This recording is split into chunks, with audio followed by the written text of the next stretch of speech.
A Semana Política. A Semana Política. André Pinotes Batista, Paula Santos, Paulo Edson Cunha. Debatem os principais temas da semana na perspectiva da região. À segunda-feira, a partir das 5 da tarde, com repetição, terça às 3. A Semana Política. A Semana Política. Boa tarde, estamos reunidos para mais uma Semana Política com 3 deputados eleitos pelo Distrito de Setúbal: André Pinotes Batista, do Partido Socialista, Paulo Edson Cunha, do Partido Social Democrata, e Paula Santos, do Partido Comunista Português. O programa vai para o ar na Popular FM às segundas-feiras às 5 da tarde e às terças às 3 da tarde, e depois fica disponível em podcast. Hoje temos 3 temas em agenda. O Governo aprovou um programa para acelerar a economia, a situação social. As negociações com as forças de segurança ainda não foram concluídas e, entretanto, os médicos, a Federação Nacional dos Médicos, marcou uma greve para os dias 23 e 24 e, por último, um terceiro tema: os desportos eletrónicos precisam ou não de ser regulamentados. Começamos então pelo primeiro destes 3 temas que referi. O Governo aprovou um programa para tentar acelerar a economia que tem 60 medidas fiscais e económicas para responder a 20 desafios. Foi um programa aprovado em Conselho de Ministros e que depois foi apresentado pelo Ministro das Finanças. E eu começava precisamente por Paulo Cunha, por ser do PSD. Paulo Cunha, como é que defende esta estratégia e este programa que foram apresentados esta semana? Francisco Leite, começo por cumprimentar a si, naturalmente desejando-lhe uma excelente semana, aos nossos 2 convidados, aos meus 2 colegas, à Paula e ao André, e a todo o auditório. Relativamente a esta questão, e esta medida é mais uma medida que o Governo toma no sentido de tentar acelerar a economia e tentar fazer algo que conjuntamente com todas as outras medidas, vai tender a que não só exista uma certa aceleração da economia, o que é absolutamente essencial, e que a torne também muito mais competitiva e muito mais atraente e atrativa, não só para o negócio, para o investimento estrangeiro, mas também, e é muito importante, para a fixação dos jovens e a fixação de muito capital humano especializado, sobretudo, que venha não só fixá-lo em Portugal, mas também atraí-lo vindo de fora. São um conjunto de medidas, ainda nem todas absolutamente bem compreendidas ou bem explicadas, mas visam essencialmente isto que acabei de dizer. E a grande verdade é que, na prática, se nós percebermos aquilo que se passa no nosso tecido empresarial, o nosso tecido empresarial é essencialmente constituído por pequenas e médias empresas, e essencialmente empresas familiares. E esta atratividade que é necessária, ou esta competitividade que é necessária para a economia, foi um dos principais objetivos que o Governo tentou aqui. Não só a junção de algumas empresas, vamos lhe chamar médias, para ganharem uma dimensão maior e para ganharem muito mais competitividade e muito mais clusters, no sentido de, sobretudo, até da própria exportação, torná-las mais competitivas em termos externos, mas também no sentido contrário, conforme disse, tentando atrair capital estrangeiro, pessoas estrangeiras, pessoas especializadas, trabalhadores especializados, e esta atratividade começa com a medida mais emblemática, com certeza será a descida do IRC. É gradual, é verdade, mas é uma medida que se impõe absolutamente, porque a grande verdade é que Portugal tem os impostos, dos impostos mais caros da Europa, e não é atrativo para as empresas, não é atrativo para as pessoas, não é atrativo para esse tipo de investimento. Daí que eu penso que o Governo, neste sentido, está a agir bem, concertadas com todas as outras medidas que temos discutido aqui e que já têm sido apresentadas pelo Governo. Parece-me que estamos claramente no bom caminho.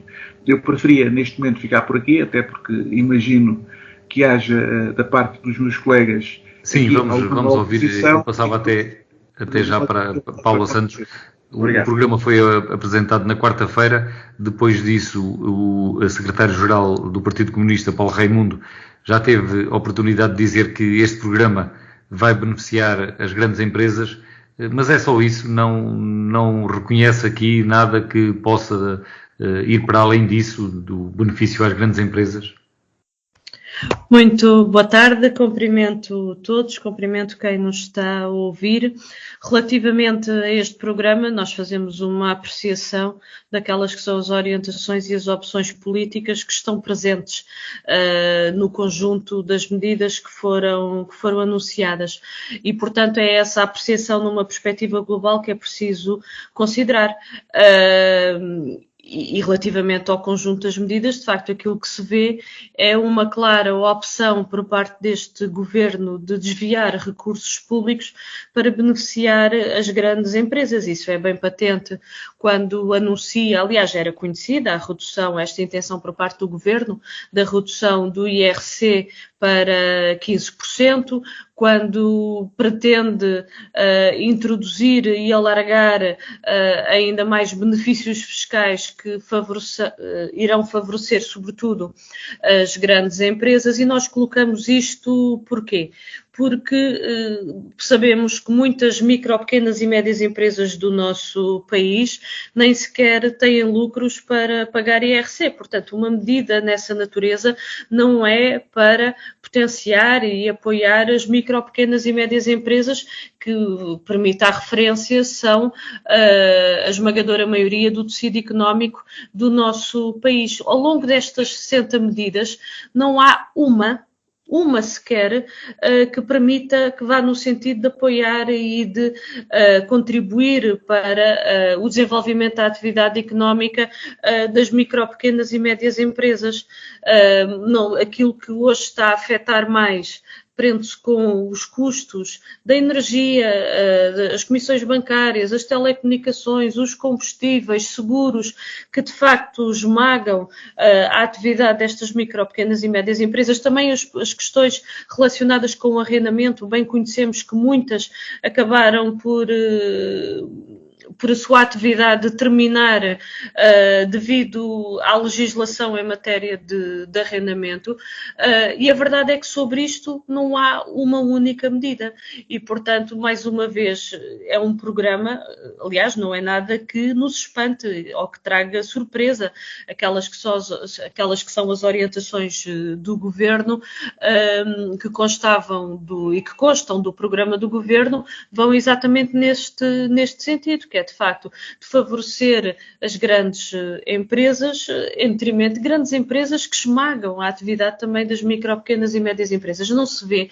se o objetivo é de facto o desenvolvimento da nossa economia, são necessárias medidas concretas para promover a produção nacional, de investimento público, de medidas que intervenham sobre os preços, quer da energia, dos combustíveis, das telecomunicações, também medidas para proteger o arrendamento e que permita a continuação da atividade económica das micro, pequenas e médias empresas. Tudo isto ficou de fora e aquilo que está centrado é tudo num único objetivo, que é de facto o favorecimento dessas grandes empresas. Estamos a falar de empresas que têm lucros extraordinários, Legal, PDP, REN, grande distribuição, a banca, podemos continuar por aí fora, e são essas que saem beneficiadas com estas medidas. Ou seja, é um programa que não vai acelerar a economia, que vai introduzir mais desigualdades e injustiças e, sobretudo, injustiças também no plano fiscal. Já tivemos a oportunidade de abordar aqui diversas vezes estas matérias no plano fiscal e mais uma vez, esta intenção por parte do Governo é isso que revela este favorecimento, de facto, dos grandes interesses. André Pinotes Batista pedia também o seu comentário a este pacote e já agora perguntar se concorda com esta ideia de Paula Santos de que as pequenas e médias empresas, em boa parte, ou até eventualmente na maioria, não pagam impostos, IRC. André Pinotes Batista. Sim. Antes de mais, eu queria deixar uma mensagem para todos aqueles que nos ouvem. Grave de Castelo Branco, onde se realizam as jornadas parlamentares do Partido Socialista.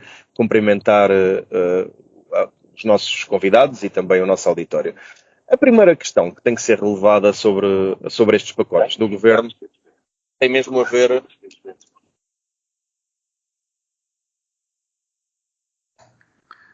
André Pinotes Batista perdeu a ligação, pelo menos momentaneamente. Eu perguntava a Paula Edson Cunha, depois de ouvirmos aqui Paula Santos a falar, a reduzir este pacote essencialmente à questão da redução do IRC, que beneficiará as empresas, como é evidente, aplica-se às pessoas coletivas. Paula Edson Cunha, quanto a outros instrumentos que estas 60 medidas possam incluir para relançar a economia, quer destacar algum? Peço desculpa. Olha, já temos o André Pinotes Batista e eu peço ao Paulo Edson Cunha que compreenda. Voltamos então a ouvir André Pinotes Batista, que está à distância e não está fácil. Peço imensa desculpa, a transmissão em princípio estará boa, tive aqui só uma dificuldade técnica. Como dizia, antes de mais queria saudar todo o nosso auditório, desejar uma boa semana, necessariamente quer ao Paulo, quer à Paula, cumprimentar e também assim Francisco. A primeira nota sobre este pacote, mais este pacote que o governo de PSD e CDS lançam, tem a ver com a própria natureza de governação que tem sido adotada. Nós temos, no fundo, uma ânsia muito grande de anunciar pacotes que estão vazios, pacotes que não têm metas definidas, pacotes que não apontam no essencial para grandes novidades. E, no entanto, apesar de quase tudo nestes pacotes ser fogo de vista, a verdade é que nas entrelinhas nós acabamos por encontrar poucas, mas perigosas medidas. Vamos ver. Na intervenção do Paulo Edson Cunha, o Paulo Edson Cunha, das 60 medidas, só falou de uma. Isto é bem exemplificativo da vacatura de ideias, não do Paulo, que está a defender uma política vazia de um governo e, portanto, tem, por maioria de razão, está em posição delicada, na medida em que tem que defender uma coisa que, como o próprio disse, não foi bem explicada, mas depois, no detalhe, vive sempre o diabo. E a medida que foi destacada do Paulo Edson Cunha, neste caso, foi o IRC. E eu gostava de falar sobre a questão do IRC, porque é a tal medida de detalhe, onde são-nos apresentadas, eu peço desculpa pela expressão, mas no fundo, uma mão cheia de nada, e na outra mão escondida vem uma medida quase sempre perigosa e quase sempre orientada para quem mais tem. E é verdade que, quando se governa, deve-se governar para o todo nacional, para quem tem muito, para quem tem pouco, para quem tem assim.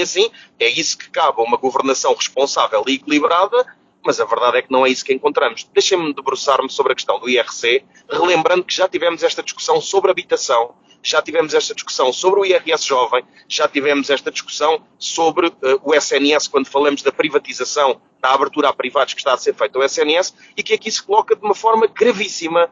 Nós temos uma descida de IRS anunciada para ser gradual e chegar até 15 pontos no horizonte da legislatura.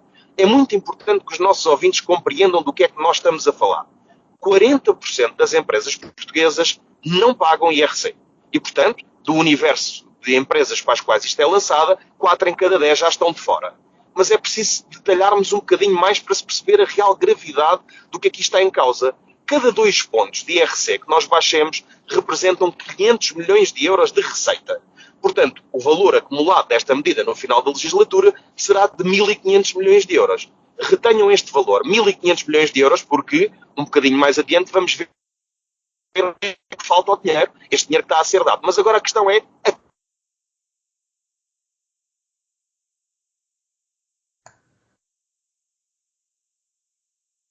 Eu deixei de ouvir momentaneamente o André Pinotes Batista.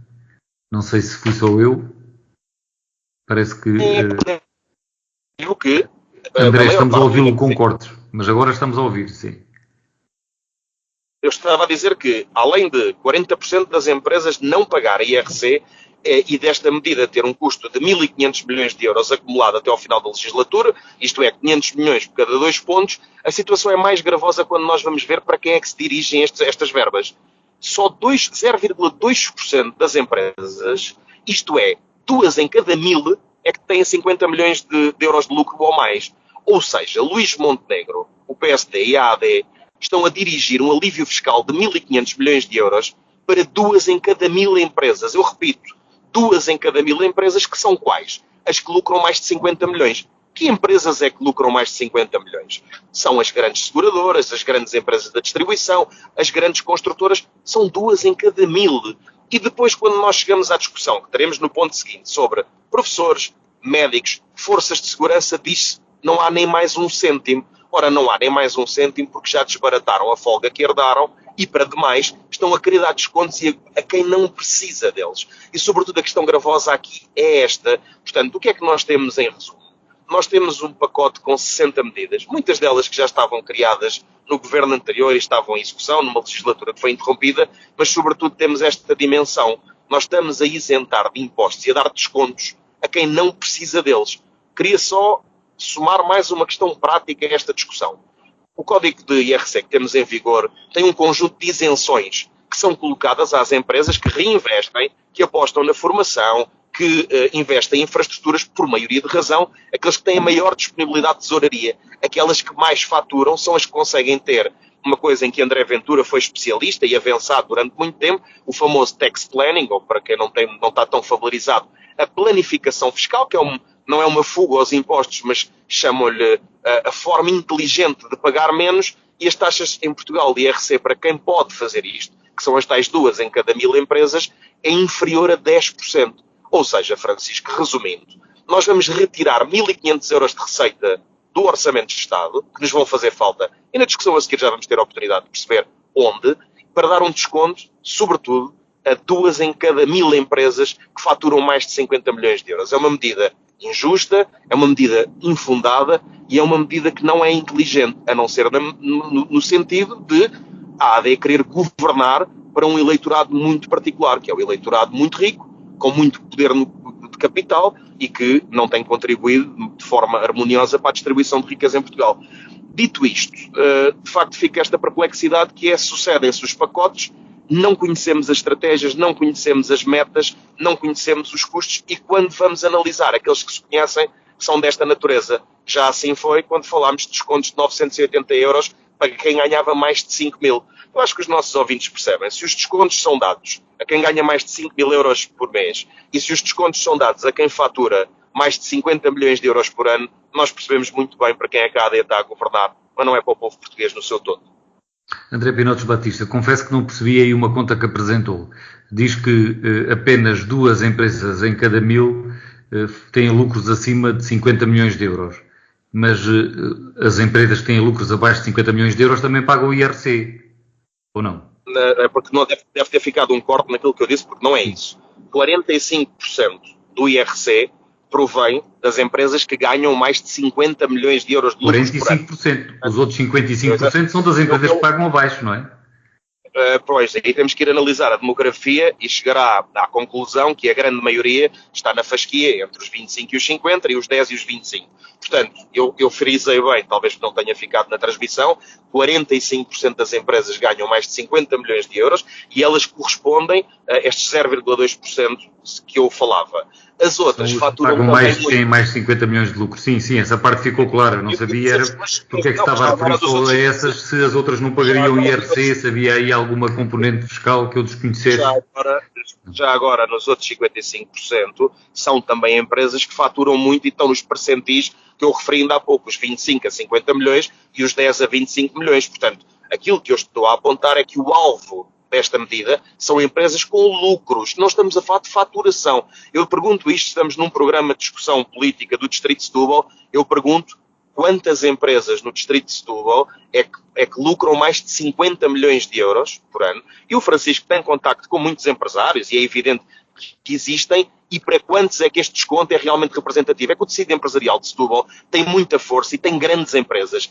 E essas grandes empresas, em rigor, não recusam este tipo de apoio, como é evidente. Mas têm uma escala tão grande, que também não precisam dele. O que é que eu quero dizer com isto? O que eu quero dizer com isto é que é evidente que nenhuma empresa recusa um desconto, mesmo aquelas que tenham 1.000 milhões de euros de lucros. Ou seja, um grande banco que apresente 1.100 milhões de euros de lucro vai ter este desconto. A maioria das empresas, os nossos ouvintes aqui que sejam empresários, arrisco-me a dizer que nenhum ouvinte empresário da Rádio Popular, da Popular FM, vai sentir este desconto. Mas vai pagá-lo, vamos todos pagá-lo, e vamos pagá-lo quer pelo desconto existir, quer porque a verba deixa de estar disponível. Espero que assim tenha ficado mais clarificado e peço desculpa por alguma dificuldade de ligação, mas Sim, com muito gosto. Ficou mais claro.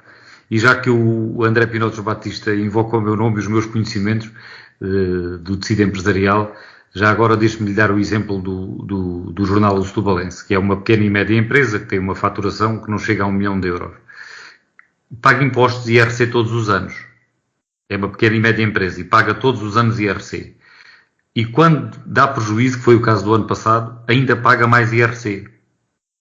Porque há a chamada tributação autónoma e a tributação autónoma agrava-se quando as empresas dão prejuízo. Além disso, também há uma norma fiscal que desaconselha ou impede que as empresas tenham 3 anos consecutivos prejuízo. Essa ideia de que as pequenas e médias empresas não pagam IRC é um mito. As pequenas e médias empresas pagam. Mas há aí um equívoco. Eu não sei quem é que alimentou esse mito, mas não fui eu. O que eu estou a dizer é justamente o contrário. O que eu estou a dizer é que valeria que fosse a Rádio Popular e outras PMEs do nosso tecido empresarial a ficarem com os 1.500 milhões. Eu acho que o Francisco não percebeu o que eu quis dizer. Então, pergunto-lhe, acha que o esforço que faz o Francisco, que tem uma série de trabalhadores consigo, que tem infraestruturas, que tem investido, acha que é comparável, por exemplo, à Navigator ou à Auto Europa? Sim, eu percebo o que o André está a dizer, é que quem vai lucrar mais em quantidade são as grandes empresas, efetivamente. Agora, dizer-se que não vale a pena descer o IRC porque ele não beneficia as pequenas e médias empresas, não é verdade. Deve haver uma diferenciação. E até já há uma diferenciação. As pequenas e médias empresas têm um lucro até 50 mil euros, têm uma taxa de 17% de IRC. Mas eu peço-lhe desculpa por uma coisa, porque eu não disse isso e não é a minha posição, portanto, se houver alguma dúvida, quero clarificar. Seja ao nível dos impostos de derrama municipal, onde nos últimos 20 anos várias vezes votei. Sim, a derrama há quase sempre um alívio que as câmaras aprovam, quase sempre até 150 mil euros de volume de negócio. E o que eu não disse em nenhum momento, só se foi da intervenção da Paula Silva, eu não disse em nenhum momento que não vale a pena baixar, da Paula Santos, eu não disse em nenhum momento que não vale a pena baixar o IRC das pequenas e médias empresas. Pelo contrário, são mesmo estas empresas é que deviam ter as baixas. A pergunta que eu faço, e gostava de ver respondida, não pelo Francisco, mas pelo Paulo Edson Cunha, é se nós vamos salvar empregos e se vamos salvar empresas dando descontos a empresas que são nevrálgicas, mas não é isso que está aqui em discussão, como sejam a Navigator, a Auto Europa, os bancos por aí fora, ou se não valeria que fosse a Rádio Popular e outras. São 99% do nosso tecido empresarial que é constituído por PMEs. E quem não precisa destes descontos são as grandes empresas. Estes 1.500 milhões de euros podiam ser aplicados, até em menor escala, mas isso também não é a discussão que estamos a ter, a quem realmente precisa deles. É que estes pequenos e médios empresários podem deixar de ter condições num contraciclo económico para manterem os postos de trabalho que temos hoje em dia e os investimentos que têm feito. É aqui que faz diferença, porque é como a RSJ.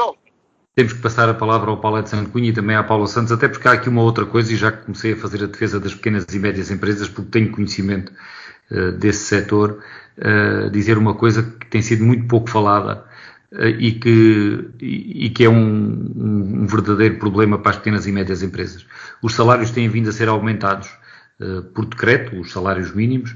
Em Portugal há muitas pequenas e médias empresas que pagam salários mínimos e o custo com os recursos humanos, com a força de trabalho, tem aumentado muito para as pequenas e médias empresas, mais do que as receitas. E esse é um problema que está colocado à viabilidade das pequenas e médias empresas.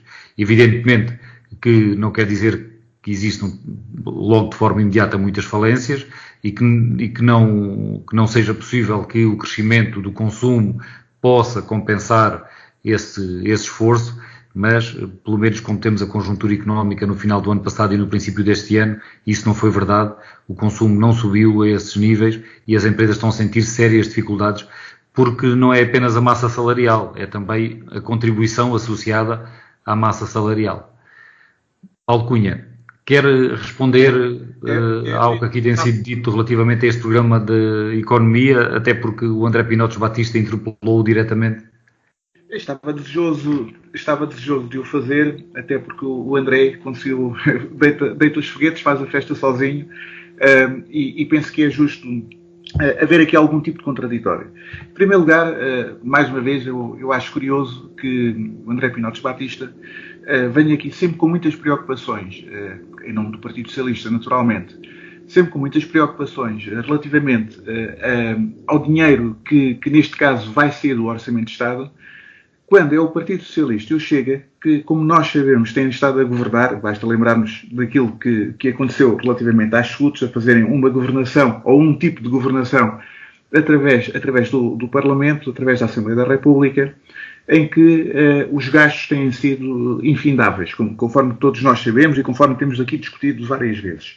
Por outro lado, não há vez que o Governo não apresente um pacote de medidas que o André Pinotes Batista não venha aqui dizer que essas medidas são apenas um conjunto de medidas simbólicas. Mas ao mesmo tempo que ele diz que são medidas simbólicas, diz que são medidas que decorrem daquelas que já estavam apresentadas pelo anterior Governo e que existem e que as medidas têm uma natureza no anterior Governo e no Partido Socialista. Ora, se não existem medidas, como é que essas medidas vêm do anterior Governo? A grande questão é esta. É claro que existem medidas. É claro que nesta contradição e nesta sede apenas de tentar contrariar as medidas que efetivamente estão a ser aplicadas, porque efetivamente as medidas vão sendo aplicadas, naturalmente que estas também irão à Assembleia da República, terão de passar na Assembleia da República, que faz parte também da forma da Constituição de uma lei, e estas medidas, naturalmente, a partir do momento em que forem aplicadas, vão beneficiar efetivamente, e como o Francisco Rito teve a oportunidade de dizer, vão beneficiar toda a economia. Não vão beneficiar apenas as grandes empresas, vão beneficiar toda a economia. E eu, curiosamente, se o André Pinotes Batista está nas jornadas parlamentares, nós no PSD também tivemos as nossas jornadas parlamentares no início da semana, e a Isabel Jonet, que todos nós conhecemos do Banco Alimentar, disse uma frase, que é uma frase muito conhecida, que disse: a melhor forma de combater a pobreza é criar riqueza. E é isto que este governo está a tentar fazer. A melhor forma de combater a pobreza não é tentar criar mais pobres, não é tentar dar dinheiro aos pobres, é tentar criar riqueza, porque só um país que consiga criar algum tipo de riqueza consegue alavancar-se todo ele, toda a sociedade se conseguir alavancar. Há aqui um conjunto de medidas para além da redução do IRC.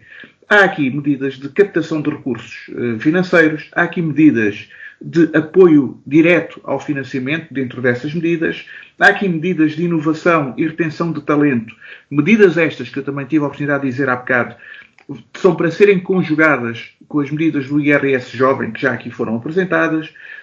Há aqui medidas que têm a ver com fundos de investimento tecnológico, apoios a fundos de investimento tecnológico. Há aqui medidas de voucher de inovação tecnológica. Portanto, há aqui um conjunto de medidas, todas elas que devem ser conjugadas também com outros financiamentos, com outro tipo de medidas. E há aqui uma medida também, que eu também tive o cuidado de referir, que o Governo... Para concluir, Paulo, para gerirmos o tempo, para ver se conseguimos tratar os três assuntos que temos em agenda. Que o Governo quer de certa forma privilegiar, que é tornar as nossas empresas maiores e mais competitivas, juntando-as, criando mecanismos, permitindo mecanismos que pequenas empresas ou médias empresas, já com algum tipo de dimensão, ganhem escala e ganhem uma maior dimensão para se tornarem competitivas no campo global e não apenas no campo regional ou no campo nacional. Portanto, eu penso que temos aqui um conjunto de medidas, temos um excelente pacote e vamos discutir isto certamente no futuro. Sim, com certeza que no futuro voltaremos a este tema e ainda hoje no decurso aqui do nosso programa, apesar de eventualmente introduzirmos outro tema entretanto, mas ia agora dar a oportunidade ao Paula Santos também de dizer mais alguma coisa, já muito aqui foi dito depois da Paula Santos ter falado. Peço desculpa. Queria só reiterar o seguinte, porque de facto, este conjunto de medidas que foram anunciadas, a questão do IRC é uma questão que merece destaque. Mas ao longo dessas medidas aparecem um conjunto de muitas outras, como isenções de imposto de selo, incentivos fiscais à concentração de capital, alargar o CIFID. Estamos sempre a falar de medidas que vão numa perspectiva de de beneficiar de facto os grandes interesses, porque se houvesse efetivamente uma preocupação com o apoio às micro, pequenas e médias empresas, porque não se avança então com uma legislação que permita proteger as micro, pequenas e médias empresas no arrendamento. Houve muitas que perderam os seus espaços e acabaram com a sua atividade económica, terminou por causa disso, porque não intervir também sobre os custos que esmagam as micro, pequenas e médias empresas, como referi há pouco. É que sobre isso não há nada. E, portanto, isto revela, e é importante também dizer uma outra coisa, peço desculpa, que é o seguinte, no conjunto destas medidas que foram anunciadas, não há qualquer quantificação da estimativa do impacto que elas têm no erário público. E não há porquê. Nem há uma estimativa de quem é que são os beneficiários. E porquê? É de facto uma questão que suscita estas preocupações, mas isto só revela que de facto que estas medidas estão pensadas não para o desenvolvimento da nossa economia, não para apoiar o tecido económico em que assenta a nossa economia, as micro, pequenas e médias empresas, mas sim naquelas que têm sido favorecidas ao longo de todos estes anos, que são de facto as grandes empresas e que têm tido já beneficiado de isenções atrás de isenções e que agora ainda têm mais. Portanto, é este aspecto que queria deixar aqui também clarificado. Terminei. Sim. E eu aproveito a sua deixa sobre o impacto que estas medidas poderão ter na disponibilidade financeira do Estado. Para passarmos ao segundo ponto, gostava de começar por si, a situação social. As negociações com as forças de segurança ainda não foram concluídas e nesta semana que passou o Primeiro-Ministro disse que nem mais um cêntimo para as propostas do Governo relativamente às forças de segurança e, entretanto, também a Federação Nacional dos Médicos marcou uma greve para os dias 23 e 24, embora a Ministra da Saúde já tenha vindo dizer que há sempre espaço para continuar as negociações. Como é que vê a situação social e designadamente relativamente a estas duas classes sociais, digamos assim? Podemos até fazer esta interligação, que é para resolver problemas concretos que afetam a vida dos trabalhadores e do povo no nosso país, não é possível encontrar essas soluções. Já para favorecer os lucros das grandes empresas, o Estado aí, a opção do Governo, já é possível prescindir de receita. Há, de facto, aqui uma opção bem clara por parte deste Governo, porque ouvimos todos ficámos, de facto, foi lamentável a referência do Primeiro-Ministro relativamente às forças de segurança, nem mais um cêntimo, mas para estas grandes empresas, com benefícios fiscais e alargamento IRC, já não há problema, vai tudo de vento em popa. E isso revela bem das opções e, de facto, quem é que se quer, que interesses é que se estão a servir. E não são, de facto, os interesses dos trabalhadores e do nosso povo. Indo ao concreto às questões que referiu, aquilo que nós vemos é falta de vontade do Governo. É uma opção e falta de vontade do Governo para, de facto, ir ao encontro daquelas que são as reivindicações. Vemos isso nas forças e serviços de segurança, vemos isso na área da saúde, também quando questionados sobre compromissos, porque as questões que estão colocadas em cima da mesa é a necessidade da valorização das carreiras, dos salários, da garantia de condições de trabalho para fixar profissionais de saúde no Serviço Nacional de Saúde, não se vê qualquer disponibilidade por parte do Governo. Aliás, até no plano de emergência que foi recentemente apresentado, sobre isto nada diz. E o que revela bem, de facto, das intenções e das opções por parte do Governo. Nós, no início desta legislatura, adiantámos o seguinte, na apreciação que fizemos, que o PCP fez, e também na apreciação do programa do Governo, é que os problemas que afetam quer as forças e serviços de segurança, quer na saúde, podemos acrescentar também na educação, porque não obstante a consideração do tempo de serviço, não é para todos os professores. Há 25 mil professores que ficaram de fora e, portanto, há um conjunto de aspectos que ainda estão por resolver também nessa área. A verdade é que neste conjunto de problemas concretos que afetam trabalhadores, que afetam a vida das pessoas, o Governo não está a dar a resposta que é necessária. E recordo que nestes setores em concreto houve compromissos no período de campanha eleitoral por parte do Governo e agora aquilo que vemos é que está a fugir a esses compromissos e não os quer concretizar, procurando subterfúgios aqui e ali para não os fazer. Mas só vemos isso quando diz respeito às questões de valorização do trabalho, dos trabalhadores, de resolver problemas concretos que afetam a vida das pessoas, porque quando toca aos grandes interesses não vemos essa mesma posição e por isso concluo dizendo que de facto que este Governo de facto não pretende resolver estes problemas que são sérios, que se vão agravando. Aliás, o facto de não os resolver só conduz ao seu agravamento. A situação do Serviço Nacional de Saúde, olha, no nosso distrito, continuam os encerramentos rotativos das urgências, quando o PSD muito criticou e fez muito ruído em torno de tudo isso, mas a verdade é que continua a promover esses mesmos encerramentos em vez de adotar as medidas para, de facto, se contrate e fixe profissionais de saúde, para que os serviços funcionem com as condições que são necessárias e para que as populações tenham os seus direitos garantidos. André Pinotes Batista, sobre a situação social, há pouco já referiu aqui de raspão essa temática. Como é que vê as negociações com as forças de segurança e com os médicos, que são aquelas que estão de forma mais aguda em cima da mesa? Este é um assunto que será recorrente. Várias vezes voltaremos a este tema e há aqui uma dimensão que tem que ser esclarecida.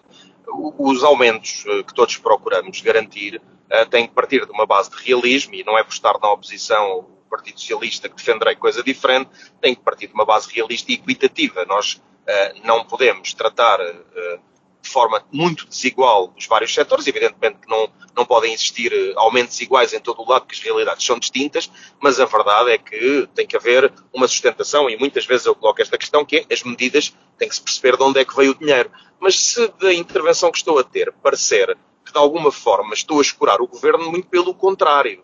Nós, quando das eleições legislativas, e é por isso que faz sentido ligar o tema anterior a este tema, o Partido Socialista apresentou um cenário macroeconómico em que explicava como é que defendia o crescimento da economia, que crescimento é que defendia, e depois sim, como foi aqui citado por Paulo Edson Cunha, criar riqueza para distribuir. E aqui é que está o busilis da questão. É que a medida do IRC, que falámos ainda há pouco, o problema que ela tem é que a forma como está desenhada muito dificilmente deixará de ser um inconseguimento. Muito dificilmente ela gerará riqueza. E aquilo que Luís Montenegro disse a Pedro Nuno Santos, a quando das legislativas, foi de que havia pouca ambição no programa do PS, mas é falso, havia muito realismo, porque nós propormos metas de crescimento que não estão sustentadas em nada, isso sim é que é uma falta de lisura política. E porquê é que eu estou a chamar este assunto à colação?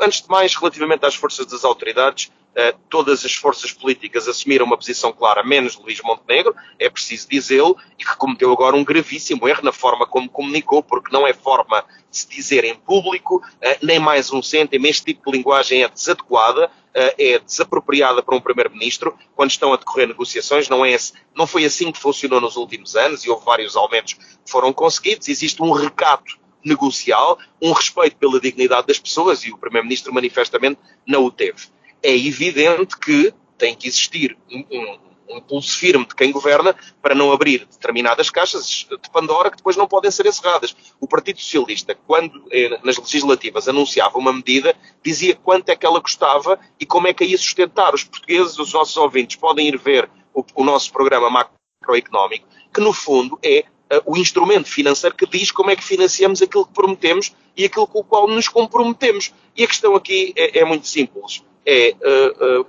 A AD fez um conjunto de anúncios como se a governação fosse fácil, porque criticavam com tanta leviandade o PS e agora, chegados ao poder, começam a sentir as dificuldades inerentes à governação, e com uma agravante, com uma arrogância que é tida para com os outros partidos, mas pelos vistos também com os vários setores. Uma nota final, Francisco, para terminar, e que não tem a ver com o PSD, nem com o PS, nem com o PCP, tem a ver com o nosso regime. O debate que tivemos na Assembleia da República foi um debate no qual o Partido Chega criou um alarde social tremendo, uma manipulação tremenda, e foi um debate que quase que foi tido sobre coação. E isto tem que ser dito. Os polícias merecem o nosso maior respeito. Os polícias tiveram um comportamento bastante digno, mas o Partido Chega quis instrumentalizar e criar um clima de tensão vergonhoso. Estive nesse debate, não foi um debate normal, eu quero dizer isto, e foi muito corajoso da parte de todos os partidos a forma como colocaram as suas posições, não se deixando condicionar. A expressão de Pedro Nuno Santos, é preciso negociar, mas nunca sobre coação, nunca fez tão sentido. Às vezes na oposição temos grandes estadistas. Fica essa nota. Paulo Edson Cunha, desde que o Governo tomou posse até agora tem havido uma paz social, e estou a referir-me a estes dois grupos, porque estavam a decorrer negociações. Estamos agora a chegar ao final dessa linha. Vem aí contestação social, ou ainda acredita que pode haver um acordo, quer com as forças de segurança, quer com os médicos? É natural que eu acredito que vá haver ainda uma ponte e uma negociação, e esta paz social ainda possa perdurar. E acredito por um conjunto de motivos. Em primeiro lugar, porque seria absolutamente injusto que assim não fosse. Porque estar a comparar aquilo que este Governo está a fazer com aquilo que o Governo ou os Governos anteriores fizeram durante os 8 anos anteriores é absolutamente inconcebível. Portanto, nós não podemos estar a comparar aquilo que não é comparável. Se nós estivermos aqui a falar nesta questão dos polícias, nós devemos dizer que o aumento que estava em cima da mesa quando o Governo saiu, o Governo do Partido Socialista saiu, era um aumento de 100 euros. Os polícias, neste caso as forças policiais, quer da PSP, quer da GNR, pediam 400 euros. O Governo conseguiu, depois de muitas contas, e ao contrário do que o André Pinotes Batista diz, este Governo fez exatamente a estratégia que o André Pinotes Batista disse que adotaria e que o Governo anterior adotava, que é fazendo as contas e dizendo que não existe mais e isto vai custar tanto ao Estado.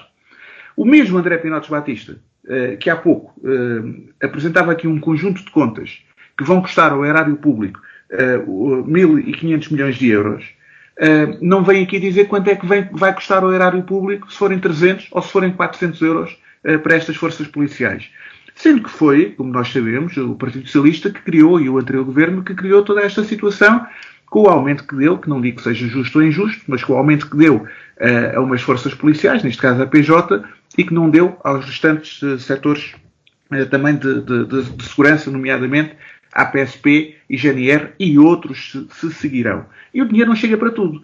E o que o Primeiro-Ministro veio dizer, e por acaso foi nas jornadas parlamentares do PSD, portanto tive a oportunidade de ouvi-lo em primeira mão, mas provavelmente as televisões também o estariam a dar naquele momento, o que veio dizer foi explicando de uma forma muito clara quanto é que isto custava ao país e que não existia mais um cêntimo, estávamos a chegar ao limite daquilo que era tolerável em termos daquilo que o Orçamento de Estado podia comportar, para também o Governo poder assumir outro tipo de compromissos dentro de um quadro que neste momento já existe, é um Orçamento de Estado já aprovado, mais uma vez digo, nós estamos a falar de um Orçamento de Estado já aprovado, estamos a falar de uma folga orçamental que se falava que não existia, que não era assim tão grande, mas a existir já toda ela está consumida com todos estes aumentos que têm sido apresentados, e diga-se, mais uma vez repito, porque é verdade, muitos deles apresentados, discutidos e aprovados em Assembleia da República, pelos dois partidos dos meus dois colegas que aqui estão, e com o Chega, portanto, com algumas coligações absolutamente improváveis de toda a esquerda com o Chega. Portanto, o dinheiro não estica, não chega para tudo, o Orçamento de Estado está aprovado, e este Governo, eu penso que foi bastante sério da forma como encarou as coisas. Eu acredito que na próxima terça ou quarta-feira, quando a próxima ronda de negociações existir, vão chegar a bom porto e vão conseguir este montante. O Governo também foi sério, não penso que tenha sido nada arrogante, mas foi por uma questão de seriedade, quando diz nem mais um cêntimo, porque não existe nem mais um cêntimo neste momento em termos de... Já ficou clara essa ideia, Paulo. Peço desculpa por apressá-lo, mas ficamos aqui ainda com 6 minutos para... Discutir mais uma coisinha muito rápida. E muito também, rápido. De forma, desmistificava aquilo que poderia vir a acontecer e como aconteceu na Assembleia da República, e aí estou 100% de acordo com aquilo que o André Pinotes Batista disse. Sobre o terceiro ponto, os desportos eletrónicos precisam ou não de ser regulamentados. Esta questão foi colocada na agenda pelo Partido Socialista, que promoveu um debate na Assembleia da República precisamente sobre esta questão dos e-sports, os desportos eletrónicos, onde Portugal tem tido algumas boas prestações. Foi campeão do mundo em 2022 no campeonato da FIFA nestes jogos eletrónicos, por exemplo. É um setor que movimenta a nível mundial 1,7 mil milhões de euros de receita, e existe um movimento, o Pensar eSports, que é dinamizado por deputados socialistas e incluindo por André Pinotes Batista, que este movimento pretende criar um quadro regulatório específico para estes desportos. Porquê é que isto é importante, André Pinotes Batista? E pedia-lhe capacidade de síntese, porque não podemos ultrapassar os 2 minutos. Vou ser muito sintético. Eu, quando lancei este movimento em 2021, filo porque, como sempre, a legislação vai atrás da realidade e em Portugal esta realidade existe e a legislação não. Já aqui foi descrito o volume de negócio que isto tem e existiam 4 dimensões, que não vou detalhar, mas que quero elencar, que tinham que ser vistas. Se os esportes, os desportos digitais, são desportos ou não são desportos, como é que eles se podem compaginar com boas práticas de saúde física e de saúde mental? Como é que os atletas de alta competição destas modalidades podem compatibilizar o seu percurso académico, o seu percurso profissional, e chamar a atenção que o Comitê Olímpico Internacional já reconheceu algumas destas modalidades para os próximos Jogos Olímpicos, e depois uma questão que tem a ver com Portugal ter das melhores infraestruturas do mundo em termos de redes de dados e de equipamentos para este tipo de eventos, e desta economia ser uma economia tremendamente importante naquilo que é o turismo digital. Ora, tudo isto foi abordado nesta conferência, ela demorou muito tempo a preparar e teve uma grande riqueza. O facto de ter juntado, desde o presidente do Comitê Olímpico Português, os maiores especialistas e professores de Direito da Católica, da FDL, com um conjunto de jovens. Eu nunca tinha visto, este evento foi transmitido nas plataformas digitais, eu nunca tinha visto um debate intergeracional tão rico, em que foram colocados frente a frente estas questões. Finalizo, porque é o tempo que temos, dizendo que a conclusão maior que tiramos é que não existe a necessidade de equiparar estas práticas ao desporto. O desporto tem um quadro regulatório próprio. O que é preciso é criar um quadro regulatório para os esportes em si. Neste momento há um conjunto de jovens com os quais há incumprimentos, que não lhes pagam aquilo que lhes devem, que não têm proteção, são contratados como assessores de informática ou assessores de imprensa para serem atletas de alta competição. Portanto, não confundir o jogar a jogos com a prática competitiva destas modalidades. Dar o exemplo que o xadrez hoje em dia é um desporto mais desmaterializado do que materializado. É um debate que vai estar aí porque a realidade impõe-se. O Partido Socialista liderou, mas sobretudo o importante é que todos venham a jogo, porque quando nós tratamos de regular matérias que estão num vazio, há muitos perigos. Um deles é deixarmos ao abandono uma realidade que existe, com os abusos que existem. O outro é regular mal e criar problemas onde eles não existiam. Acho que é importante todos os partidos estarem com as suas diferentes visões e constituírem opinião. Tenho a certeza que no futuro voltaremos a este tema. Nós gravamos também para podcast, nós estamos também num conjunto de plataformas, e chamar a atenção disto, finalizando, hoje em dia o canal mais visto em Portugal não é a SIC, não é a TVI, não é a RTP, é o canal dos não sintonizados. E os não sintonizados estão sintonizados nesta realidade. Paula Santos, este é um tema que acha oportuno ou não? Este é um tema que, sobretudo, exige aprofundamento e esclarecimentos relativamente às diversas matérias que aqui estão em presença. É uma realidade a existência dos jogos eletrónicos, de que há competição também relativamente sobre estes jogos. A proteção sobre os envolvidos são matérias que também suscitam, que devem estar presentes, mas depois há um conjunto de outras matérias que existe também um conjunto, o aprofundamento, sobretudo, relativamente a esta realidade e esses mesmos esclarecimentos, a regulamentação, as questões também da adição e, portanto, da nossa parte, será uma matéria que iremos naturalmente também aprofundar, mas que, sobretudo, queria deixar esta questão, que é uma questão que está em cima da mesa, mas que existe, de facto, um olhar mais profundo e mais conhecimento sobre esta realidade. Paulo Cunha, não sei se teve a oportunidade de acompanhar ou saber os resultados da conferência que foi realizada na Assembleia da República, dia 2, mas sobre este tema, qual é o seu comentário? Não só não acompanhei, como é um tema para o qual eu não tenho grande conhecimento. Aliás, quando vi que estava na grelha do programa, fiquei ali um bocado desorientado, nem sequer tenho a posição oficial do partido, mas posso dizer duas coisas a título individual.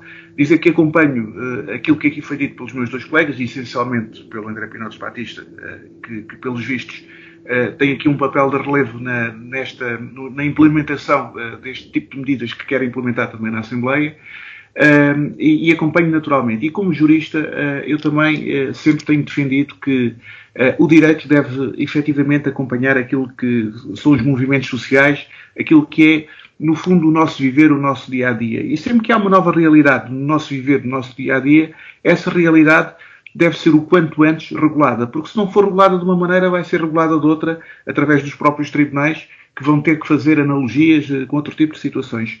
Daí que não me custa nada assumir que, se assim foi, se foi como o André aqui estava a referir, parece-me que, efetivamente, é de apoiar.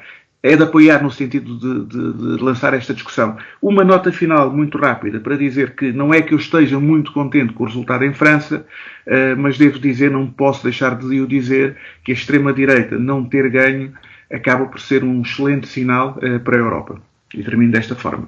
E porventura esse será um tema que discutiremos na próxima semana. Hoje estamos a gravar ao domingo à noite e não tínhamos ainda conhecimento dos resultados na sua plenitude, pelo menos não tivemos o tempo suficiente para ponderar bem esses resultados. Agradeço a André Pinotes Batista, ao Paulo Edson Cunha e à Paula Santos, também aos ouvintes. A Semana Política volta de hoje a 8 dias. Uma boa semana para todos. A Semana Política. A Semana Política. André Pinotes Batista, Paula Santos, Paulo Edson Cunha debatem os principais temas da semana na perspectiva da região. À segunda-feira, a partir das 5 da tarde, com repetição, terça às 3. A Semana Política. A Semana Política.